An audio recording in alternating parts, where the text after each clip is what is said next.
Western Australia's stunning coastline has recently been ravaged by a deadly predator. It was the second day in a row swimmers were forced out of the water. The community is under siege, with beaches closed and tourism in tatters. Human remains were discovered washed up on shore. Australia's largest state has become the deadliest shark attack zone on the planet. There's certainly a huge concern in the community. The great white shark. It's just a fierce, fierce creature. Responsible for 5 fatalities in just 10 months. 2 people were totally consumed, 2 were bitten in half, and the 5th one was so severely mauled. Now, these terrifying events, from the closest encounters. I just saw this massive shadow of a shark and just blood. Some who have lost. It's just one of those things that you just think will never happen to your family. And the lucky ones who survived. I thought, I'm dead. We explore why this terrifying phenomenon is happening. Clearly, something has changed. So little is known about sharks, and that's the problem. That's a massive shark. And for the first time, We need to coexist with sharks. the unique shark investigation team reveals extraordinary shark attack technology, We should have a product for the market pretty soon. which will change the way we enter the water forever. This is Australia's deadliest shark coast.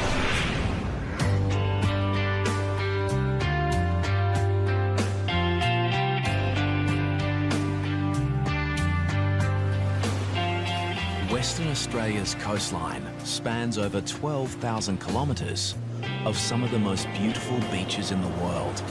But recently, they have become the most dangerous. Western Australia had a charmed period between 1925, when there was an attack at Cottesloe, and 2000, when Ken Crew was taken at North Cottesloe. That's a period of 75 years in the metropolitan area. But attacks have escalated in recent years. We've had 10 since 2005, and we've had 5 in less than 12 months. This unprecedented spate of fatal shark attacks has triggered a wave of fear amongst the West Australian community. The impact has a profound effect on the lives of many, especially those unlucky enough to witness these horrific events. I'll just pull the car up there and drop it in just there. It's cooking. 22-year-old surfer Matt Holmes travelled 2 hours north from Perth with his mates to a popular surfing location called Wedge Island. Yeah, we were just so excited to run around throwing the ski in as quick as we could to get out there. Together, they'd had years of experience surfing the West Australian coast. But there was nothing that could prepare these 3 young men for what was about to happen. It just looked so safe out in that water. Just felt like a perfect day. Using his jet ski, Matt began towing his friend out to the breakers, where they could take turns surfing the waves. We'd been in the water for, I reckon, an hour and a half. We were just towing up to 2 blokes that were probably 100 metres away, and I signalled to Nathan to turn around. I looked back forward and just saw some guy just get attacked by a shark. Matt watched in horror as the 5-metre great white shark moved through the waves like a torpedo. It sort of hit him, but then drove him into the water. Just water going everywhere. And within 5 to 10 seconds, the thrashing just turned all red. And there was blood. Matt quickly took his friend into shore. The guy's mate was just screaming at me. My mate's out the back. And I just remember holding the jet ski just flat out. I was just flying through the waves. And as I got close to the guy, a set came and I just hit the set flat out and I was just airborne. And when I was airborne, I looked over and I just saw this massive shadow of a shark and just blood. I just wanted to get him out of the water. I was so focused on getting him, I was leaning down off the side and the ski was rolling, and I heard like a thrash of a tail, and I turned behind me and the shark was behind the ski and just followed me around. I felt it nudge the ski and I just thought, oh, I'm going to roll over here. The great white then began to exhibit the behaviour of a top-order predator. And the shark just slowly just followed me around and it was just sort of eyeballing me. It was just fending me off the guy.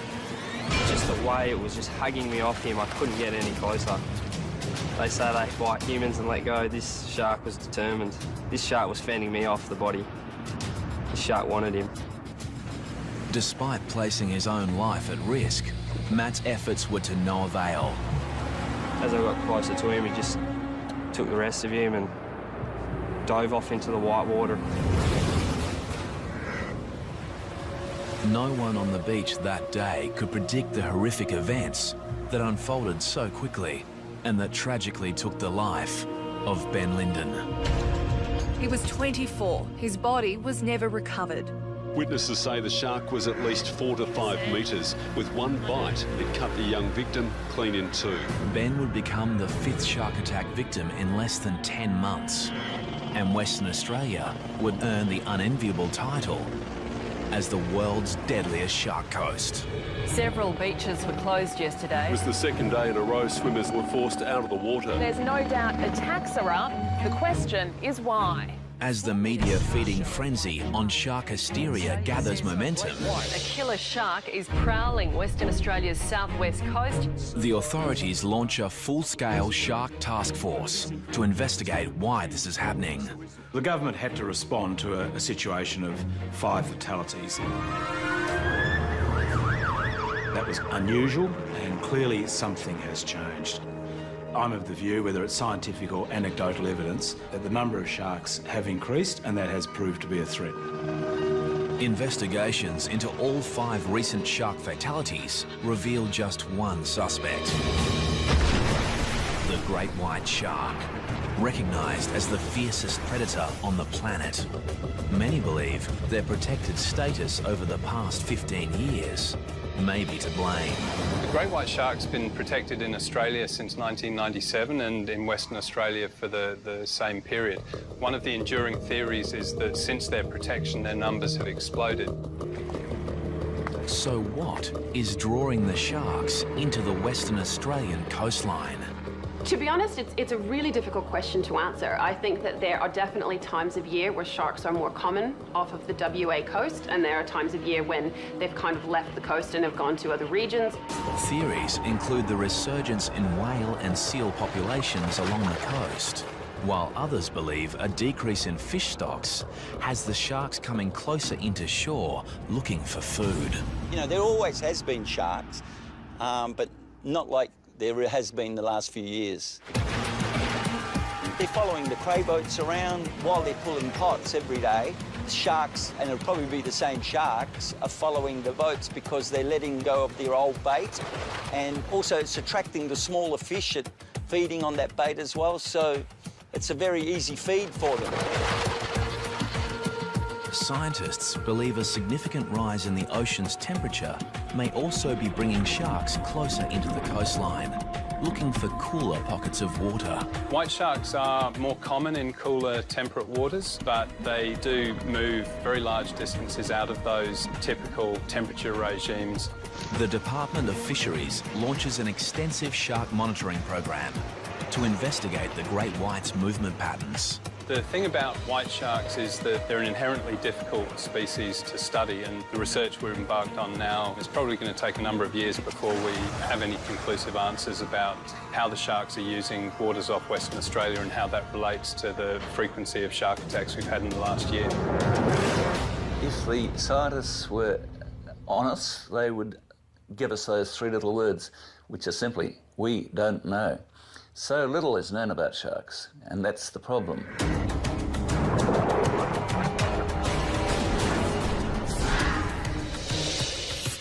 While the quest for answers continues, the world's attention turns on Western Australia's south coast.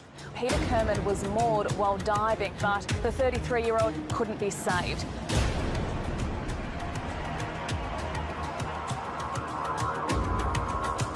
On a windswept beach south of Perth, Sharon Burden weeps alone. This is where her son Kyle was taken by a killer shark. In the coastal town of Busselton, the impact from shark attacks has seen an 80% drop in bookings at the local dive shop. Even though there has been a lot of attacks in a short time, we've still been trying as hard as possible to continue business as usual.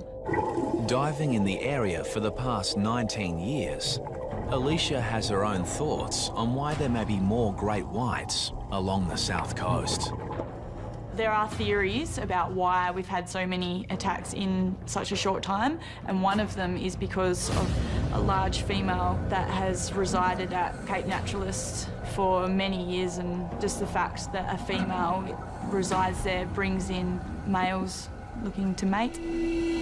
Could this be the rogue shark that claimed the life of 31-year-old father of two, Nick Edwards? That morning I was getting ready for work, and usually Nick would go down to Gracetown for a morning surf. Oh, let's get you ready for Daddy, hey? Nathan was at school and Lucy was waiting for him to get home because he would care for her while I went to work. This morning he didn't come home, so straight away I thought that he was hanging around for that last wave and he was going to be a little bit late. A short distance away in Gracetown, local surfer Rob Alder was watching from his balcony as his mate hit the waves. Rob was supposed to be with Nick, but fate kept him at home. I'd been watching him for about 20 minutes. I left the binoculars to put on my wetsuit. In those few seconds, there was a sudden and vicious attack in the water.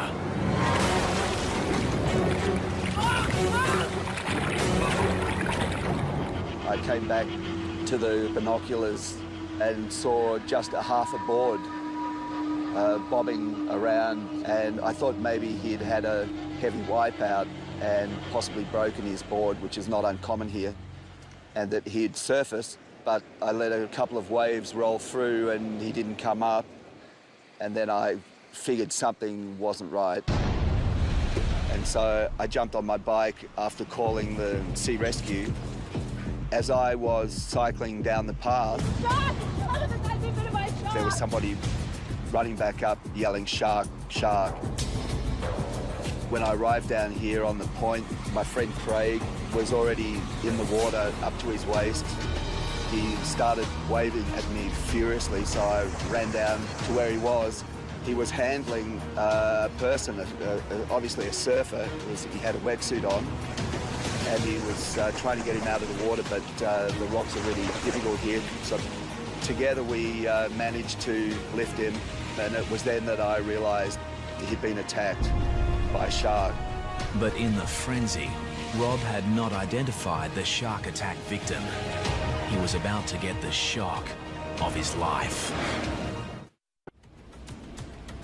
There were quite severe lacerations on his upper thigh and the calf of his right leg. Nick.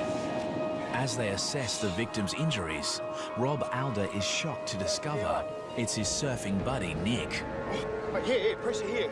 I took the leg rope off my board and wrapped it around his thigh as a tourniquet and started CPR and mouth-to-mouth. The fellow surfers desperately try to revive Nick until the paramedics arrive. Say yummy, baby. Meantime, Nick's wife, Melissa, is at home, oblivious to the drama that is unfolding. At that time, I was quite anxious and I started ringing the hospital. Yeah, can you tell me if someone's been admitted by the name of Nick Edwards? I thought something may have happened to him, like, you know, was hurrying home and had been in an accident. Around 20 minutes after he'd been dragged unconscious from the water, Nick Edwards was rushed by paramedics to Margaret River District Hospital. At this point, Melissa had become quite frantic. She had heard news there'd been a shark attack where Nick had been surfing. I've rung my family and said there's been an attack and I'm quite worried about Nick. I can't get in contact with him. Mrs. Edwards. And then there's a knock at the door and the police are here. I heard about your husband, Jim. They say that there's been an accident and straight away, I guess, I just knew what the news was.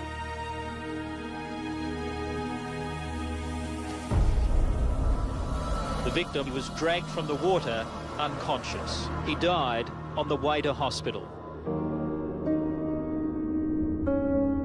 For Melissa, coming to terms with her husband's sudden death had her reassess how she felt about sharks. When they are coming close to shore and putting people in danger, I think it's really important, if they can't be removed from the area, then that they are destroyed.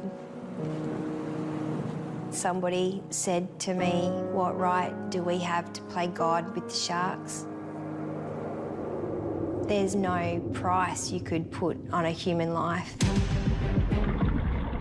But in the rising debate on culling sharks, conservationists fear the wrong message is getting across.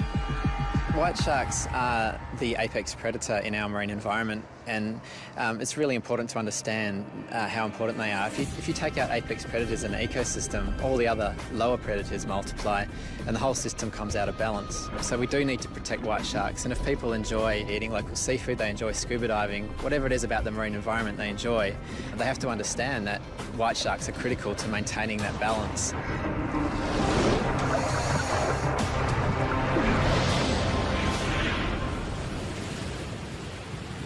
In Perth, daily shark sightings forced the closure of many popular swimming beaches.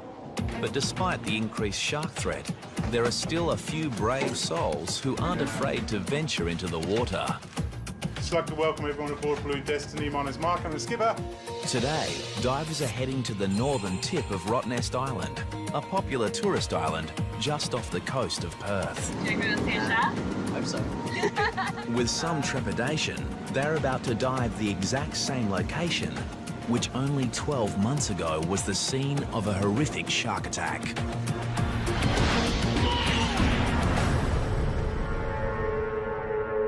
It was late October when 32-year-old American diver Tom Wainwright met his fate. Anybody who's taken by a shark is unlucky, and Tom Wainwright was particularly unlucky. There had never been a shark attack at Rottnest in all the 100 and something years that people have been going there. Sergeant Pete Bayan was on duty that day. He was called to investigate the circumstances surrounding the attack. Tom and his two friends, Alison and Justin, had decided to go diving on the north of Rottnest. They're all qualified divers. But despite being with his two dive buddies, Tom decided to dive solo. It was a fateful decision, as moments after entering the water, Tom was attacked by a 4-metre great white shark.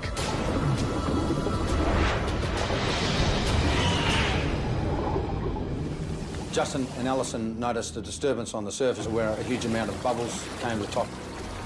Along with the bubbles came a large amount of blood, and Justin and Alison knew their friend was in grave danger. They've gone over to where Tom is and they managed to pull him on board. They saw that he received a massive injury to his left side.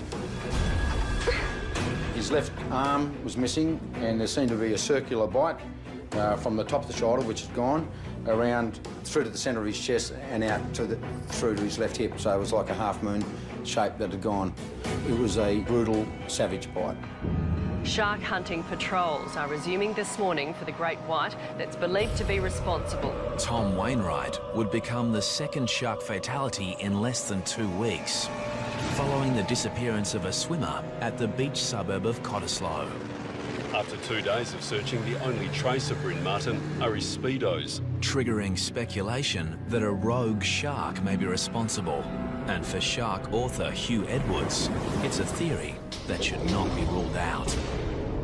it is not unlikely that you've got one shark that is either old and finding natural prey difficult to catch, or has found how easy human beings are to catch. The problem is it's very hard to collect direct evidence of what shark's been involved in an attack. But based on all the circumstantial evidence, such as the size of the shark, the locations, the periods between shark attacks, there's not a very strong case that the same shark has been involved in all of our attacks over here. Serial offender or not, the Western Australian government moves to allow the killing of any shark that poses an imminent threat. If a shark is staying around a popular tourist beach area and staying within that vicinity, it's got to feed. That's the harsh reality, so there is a threat there. I take a view that we have a responsibility to protect people using the beach, particularly families and young children. So this deadly hunter has now become the hunted. The baited hooks were set up in a capture and kill operation, the first of its kind in WA. One of the big problems is actually even establishing what an imminent threat is. If a shark is seen and has been spotted and people have been removed from the water, then there really isn't an imminent threat anymore. So it seems to be quite an impractical policy, but the impact it's having on people is actually to increase the fear that we're trying to remove without really making people safer. As an alternative to killing sharks, the government assembles a special team of shark experts at the University of Western Australia to investigate how to make people feel safer in the water. We've got the 2 white shark brains here. Professor Sean Collin, a world leader in shark sensory biology, leads a team of specialists who have spent many years attempting to understand shark behaviour. The great white shark is one of the largest predators in the world of the cartilaginous fishes family. It's been around over 400 million years and has developed a whole battery of sensors that makes an exquisitely tuned predator. The team's research into shark sensory systems has led to the development of new shark deterrents, which the team is now preparing to test in the field. For the first time, they are packing up their entire laboratory and taking it into the domain of these deadly predators. This is a large undertaking, but I believe this is a wonderful opportunity to restore confidence of the public to re-enter our beautiful waters. As they embark on their 1,100-kilometre journey north, the team is hopeful that they'll get some results. Whenever you are developing something in a lab, however great it is, you need to go and test it with some real sharks because they're going to be the ones that tell us whether it works or not. Shark scientists from the University of Western Australia are about to test new shark deterrent technology in an effort to make people feel safer in the water.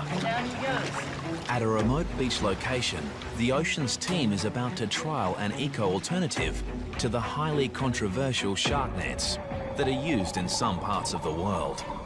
Netting on beaches has been used for many years to deter sharks, but there's a lot of evidence now to suggest that that is not effective and that, in fact, sharks and many other marine life are killed by these nets. The alternative is a bubble curtain, which quite simply is a wall of bubbles designed to interfere with the shark's senses, including hearing, as well as the shark's lateral line. Lateral line extends over the head and flank of all sharks and detects very minute water movement as the animal moves through the water. Research suggests that sharks will be frightened away by the interference caused by the bubbles. This theory is reinforced after a few days of testing in the field. Oh, and you can see it perfectly how he's well within the testing area. Sharks are recorded entering the bubble-free zone, while amazingly, no sharks venture into the bubble net area. We've taken something that was developed in the lab, we've shown we can actually test it in the field, so it's been an absolute success. The team is hopeful that one day bubble curtains will become an eco-alternative to shark nets around the world.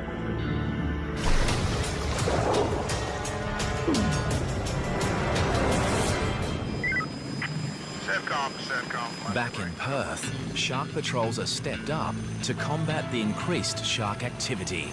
A massive 4-metre white pointer shark, half the length of the water police boat. Where's the nippers? Here the rescue helicopter spots this deadly predator, lurking frighteningly close to a group of children. Hundreds of teenagers were forced out of the water. They were competing in a surf lifesaving carnival when the monster was spotted. Meanwhile, off the WA coast, the Department of Fisheries Shark Monitoring Program uncovers some interesting information. We've monitored 16 sharks off the Perth coast now. All of them have done things very differently while they're here. Some sharks are simply passing through, spend very little time here. Other sharks are here over more extended periods. The monitoring program includes the use of new satellite receivers, enabling shark alerts to be posted on social media sites when tagged sharks swim into populated areas. Stay out until the flags go back up. The siren's just gone. But it's the untagged sharks which pose the biggest threat to beachgoers. And for that, it's up to the surf lifesavers. Surfcom, this is Sorrento Patrol. Volunteer surf lifesaver Bernie Williams knows firsthand how vulnerable we are in the ocean. A group of friends decided we'd like to get a scuba ticket. So that was probably 30 years ago, and I've enjoyed it ever since, till recently. A few years ago, Bernie was with these same friends, diving an ocean reef off the coast of Perth. We're just cruising along the reef. I heard a boat coming quite close to our boat where he'd been anchored. So while Brian and Jenny carried on the reef, I went up to the surface, checked, couldn't see a boat near our boat. So I then came back down. I couldn't immediately see my dive buddies, Jenny and Brian. Suddenly alone in the ocean depths, Bernie searches for his friends. And then, out of the blue comes his worst nightmare. A 4-metre great white shark on the attack. I just felt this sudden impact on my side, and I was pushed through the water. I saw a big black eyeball within about 5 centimetres of my face. My arm was in its mouth, and the alarm bells just went off in my head. Miraculously, Bernie managed to free his arm from the massive jaws and was able to make his way to the ocean floor to seek shelter. Then my arm really started hurting quite badly, and the water started getting a very polluted look to it, a very sheeny look to it, and I realised that I was bleeding quite badly. Things couldn't get much worse for Bernie until the great white continued to stalk its prey. The shark was just circling. I had my spear gun with me. To fend the shark off, I poked it in the nose as it brushed me. I think it knew that it had a meal there. I was tucked up against the reef watching the shark when I felt someone touch me on the shoulder, and it was the dive buddies. Literally, as soon as I felt the touch of my shoulder, the shark just turned around and it disappeared. But Bernie's ordeal wasn't over yet.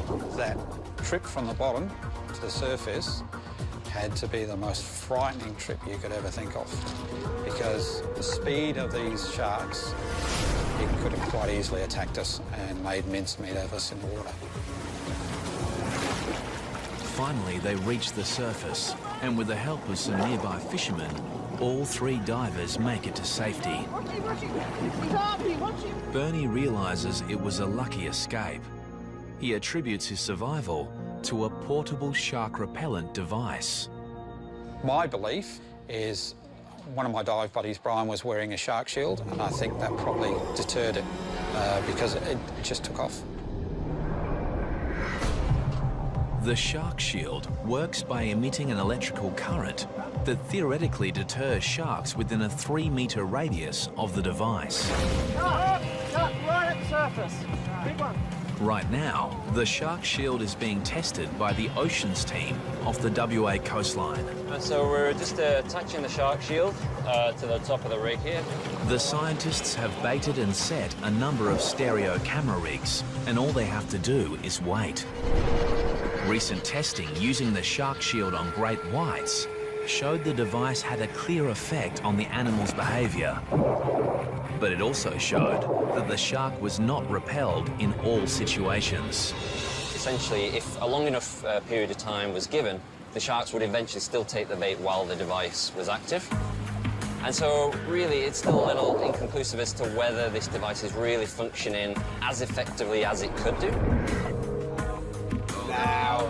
Yeah. And when the scientists review the footage from their own experiment... And he just got us out. On the nose Yeah, there. yeah, he got it on the beak. The results reinforce the theory that the sharks get used to the device over a period of time. Yeah, he's now straight away coming back. Yeah. So really what we need to do is look at ideas on how we can actually change the electric field so that when those sharks come round again, they're not presented with the same original source, it's actually a different field. And so this would then continue to be an effective repellent over a long period of time.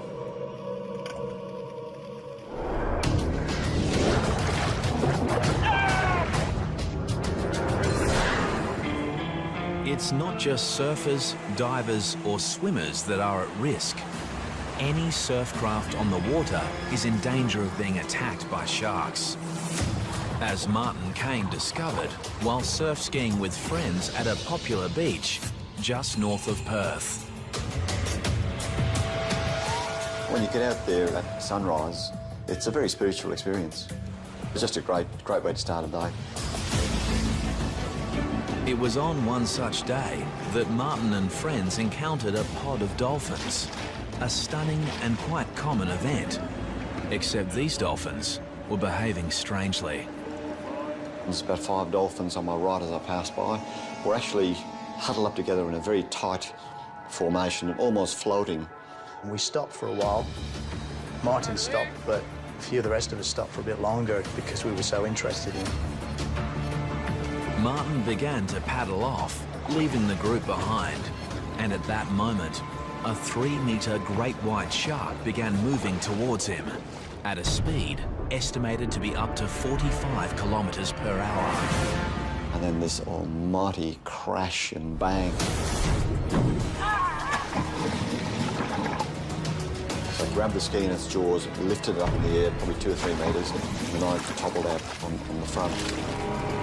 Martin's screams went through the air, and all I could see was the ski being spun around and just thrashing and splashing. When Martin finally surfaced, he realised he'd been attacked by the world's deadliest predator.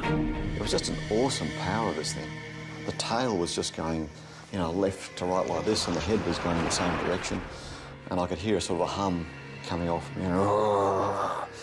Just an amazing, just a fierce creature, absolutely, you know, going ballistic. The shark had ripped a huge hole in Martin's surf ski, and he was 150 metres from shore and even further from his friends. I was swimming to shore, felt like in concrete almost. And all I was thinking of, perhaps he's going to take my legs, or I get chopped in two. With the great white right behind him, Martin was now swimming for his life. All that was going through my mind at the time was, I'm dead, perhaps he's going to take my legs, or I get chopped in two. Luckily for Martin, his friends Kim and Dale were quick to react.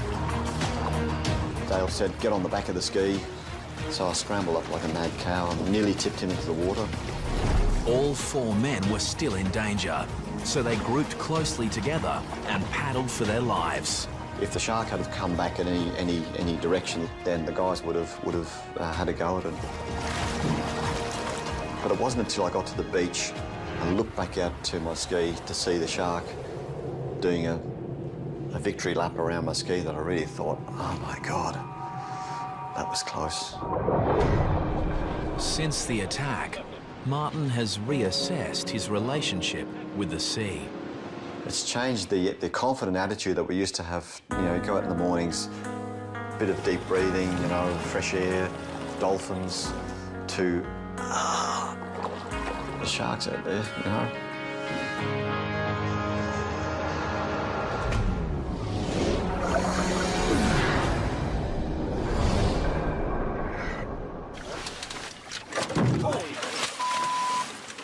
You almost took the motor off. In Western Australia, many of the shark sightings have been caught on video. Weather looks good, no swell. And none more chilling than this footage, taken by freediver Nathan Podmore while on a diving expedition 4.5 hours north of Perth. Hopefully there's a few fish about. When Nathan and his friend Dave enter the water, there are a few fish about, but just not the ones they were expecting. In the water for a couple of minutes, and just next minute just heard Dave just scream my name. There was definitely something in his voice that just said, we're in a bit of strife. And I turned around and it's just like, whoa. The two young men are confronted by a 4-metre great white shark. It was unbelievable. Just look, they're like a torpedo underwater. They're absolutely massive. And it came in straight at us both, and it sort of just broadsided in front of us. I had a good opportunity to just give it a good whack, sort of as hard as I could whack. I punched it in the side of its face, and it didn't like it much. Incredibly, Nathan and Dave were able to scramble aboard their boat. You don't see one of them every day, and you don't want to see one of them every day. It's something extraordinary. On this occasion, the boys were lucky to have a spear gun for protection. But in most cases, the only thing between you and a shark is the wetsuit. And off the coast of Western Australia, the ocean scientists believe they've finally found a way to make the wetsuit shark-proof. Dave, so these are some of the wetsuit designs that we've come up with using... After years of research, they're about to test new wetsuit prototypes, which have been designed in conjunction with a leading product developer. The most common question that we get asked when anybody gets a wetsuit is, I don't want to look like a seal, and what colour do sharks like?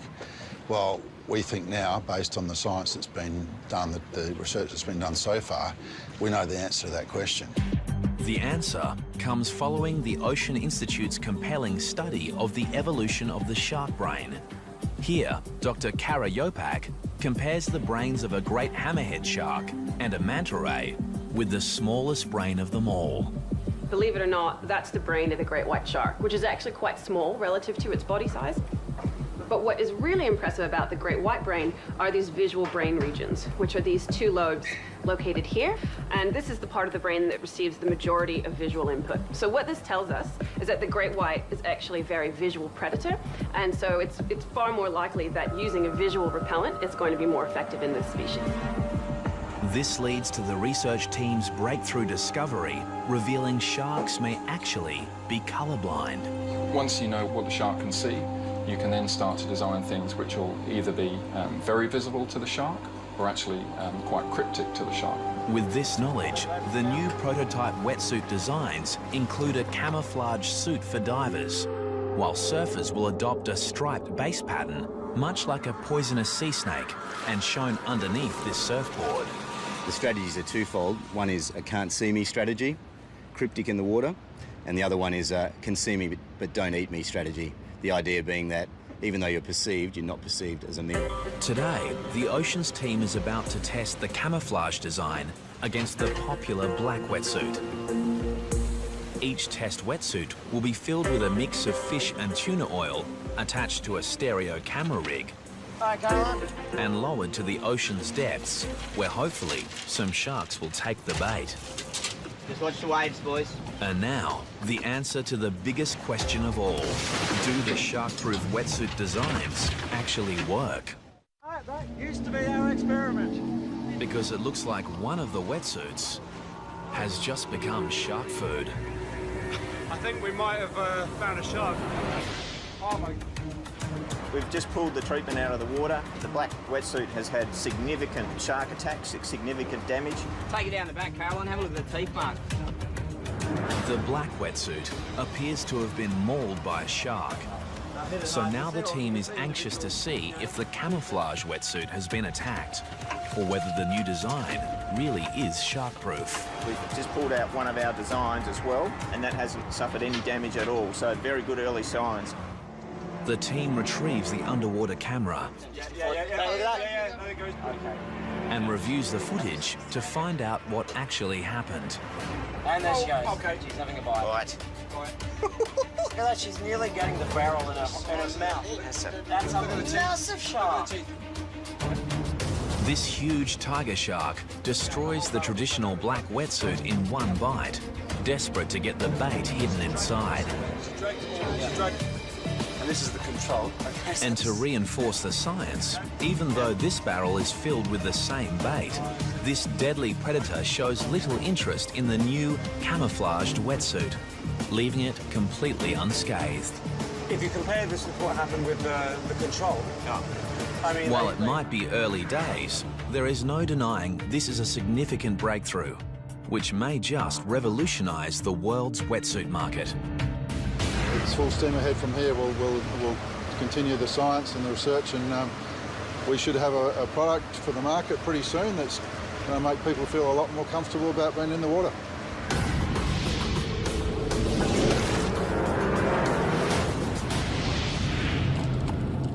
Any encounter with a great white shark is going to leave its mark. It's down there, right? And for Matt Holmes, it has had a profound effect. Every night, the whole thing goes through my head. And what I could have done different, and if what I did was enough. Today, Matt has returned to the beach where a great white shark claimed Ben Linden's life. Still remember going out through here, just flat out.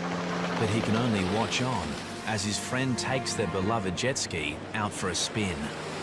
I struggle to go out on the boat for a fish nowadays. I just feel like it's all going to happen in front of me again. Just never thought it would happen, but unfortunately in WA it's happening all the time.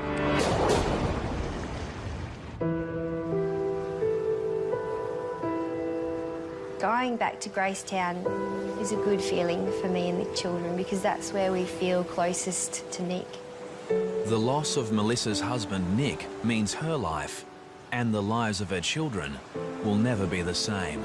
Because Lucy's quite young. We go down onto the sand and there's a cross still in the sand, so she decorates it and plays in the sand. And despite a great connection to the ocean, the young family isn't ready to venture back in. And I know Nathan's never going to go in the water again. And the question remains, will it ever be safe to go back into the water? There is no doubt that the shark fatalities and the increased sightings of sharks has affected the behaviour of people.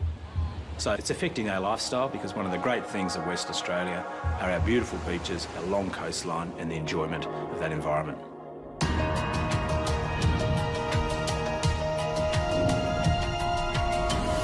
Despite the great white shark being the apex predator of the world's oceans, That's a massive shark.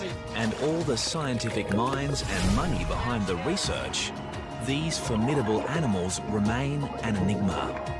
But shark scientists believe that is all about to change. It's my hope that we can very soon understand more about the shark and the environment in which it lives. We need to coexist with sharks. Their presence within our ecosystems is vital. At the moment, the only certain things we can say is that there will be another shark attack. We don't know when and we don't know where. And there is one more certainty. For now, Western Australia remains the world's deadliest shark coast.